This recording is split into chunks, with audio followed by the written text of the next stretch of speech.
Alien जानबूझकर उनकी निशानेबाजी चूकने देता है और हर बार उन्हें असफल कर देता है। सहायक अध्यापक दूर खड़ा होकर सब कुछ ध्यान से देख रहा था। तभी एक नया छात्र वहां आया। उसे अनुशासन तोड़ने के कारण यहाँ भेजा गया था, लेकिन वो बेहद बुद्धिमान था। वो बिना झिझक के सीधे एलियन शिक्षक के पास पहुंचा और हाथ मिलाने का संकेत किया। एलियन ने भी मुस्कुराते हुए हाथ बढ़ाया, पर तभी उस छात्र की हथेली से छोटे छोटे ब्लेड निकले और एलियन के तंतु कट गए। वो पहला छात्र था जिसने एलियन को सच में चोट पहुंचाई। उसकी ये चतुराई सबको हैरान कर देती है। वक्त बीतने के साथ वो कई अलग अलग तरीकों से उस एलियन शिक्षक को मारने की कोशिश करता रहा, पर हर बार एलियन उसकी चालों को पहचान लेता था। लेकिन एलियन को फिर भी कोई नुकसान नहीं पहुंचा। एक दिन वो आराम से बैठा था और पास में नगीसा भी मौजूद था। नगीसा ने उत्सुकता से पूछा, तुम यहाँ क्यों भेजे गए हो? वो लड़का गहरी सांस लेकर बोला,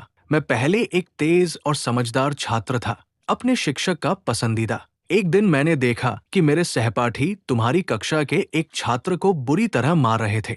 उसे बचाने की कोशिश में मैंने उनसे झगड़ा किया, मगर जब बात फैली तो किसी ने मेरी सच्चाई पर विश्वास नहीं किया। सबने कहा कि मैंने बिना वजह हंगामा किया, यहाँ तक कि मेरे खुद के शिक्षक ने भी मेरा साथ नहीं दिया। तब से सब मुझे मुसीबत पैदा करने वाला समझने लगे और मुझे इस कक्षा में भेज दिया गया। वो लड़का बोला, इस घटना के बाद मैं टूट गया। अब मुझे शिक्षकों पर भरोसा नहीं रहा, इसलिए मुझे यहाँ भेज दिया गया। दोनों बात कर ही रहे थे कि तभी एलियन शिक्षक वहां पहुंचा। वो प्रतिभाशाली छात्र उसकी ओर देखकर बोला, क्या तुम उन अच्छे शिक्षकों में से हो जो अपने छात्रों का साथ देते हैं, या उन नाकाबिलों में से जो कभी परवाह नहीं करते? इतना कहकर वो अचानक पहाड़ से छलांग लगा देता है। उसके हाथ में एक बंदूक थी जिससे वो एलियन पर गोली चलाने वाला था। एलियन तुरंत उसके पीछे कूद पड़ता है और गिरते हुए खुद को रूपांतरित कर एक विशाल जाल बना लेता है ताकि उसे नीचे गिरने से बचा सके। वो जाल गड्ढे के चारों ओर फैल चुका था।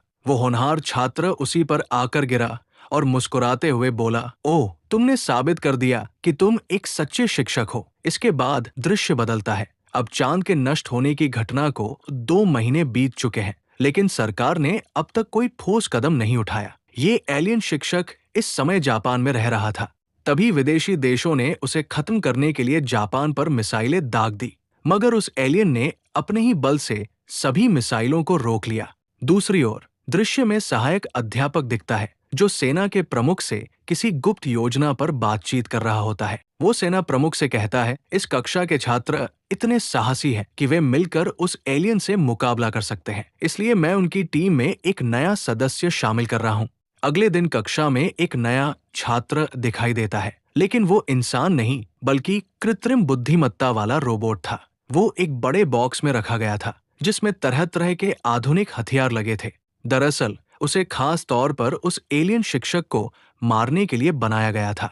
जैसे ही शिक्षक कक्षा में आता है, वो रोबोट बिना चेतावनी के गोलियां बरसाना शुरू कर देता है। नतीजतन बाकी बच्चे डरकर कुर्सियों के नीचे छिप जाते हैं और माहौल में अफरातफरी मच जाती है। गोली चलने के बाद भी रोबोट पर असर नहीं हुआ और छात्रों में गुस्सा उबल पड़ा। हमने जो किया वैसा ही किया जाना चाहिए था, फिर ये मशीन क्यों भेजी?